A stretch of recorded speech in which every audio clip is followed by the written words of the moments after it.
తెలంగాణ మీకు ఏం సంబంధం అండి?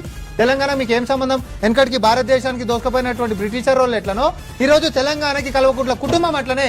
నేను మళ్ళీ చెప్తా ఉన్నా, నువ్వు ఈ రాష్ట్రాన్ని కొల్లగొట్టినవు, ఈ రాష్ట్రాన్ని దోచుకున్నారు. ఈ రోజు ఏమున్నాయి? కూలగొట్టినటువంటి ప్రాజెక్టులు ఉన్నాయి, మీరు చేసినటువంటి అవినీతి ఉంది, కుంభకోణాలు ఉన్నాయి, బెదిరింపులు ఉన్నాయి, బ్లాక్ మెయిల్ దందాలు ఉన్నాయి.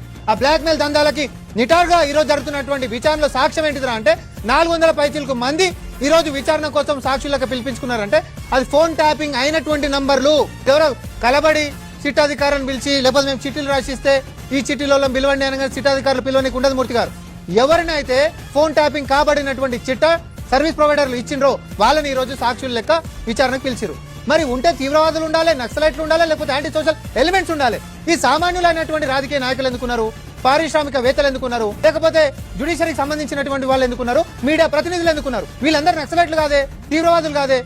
మీరు రోజు వచ్చి బయటకు వచ్చేసి ఇట్లా చేశానంటే నేనే ఆ ఫోన్ ట్యాపింగ్ చేసినటువంటి వ్యక్తిని అని చూపించుకున్నటువంటి పరిస్థితి.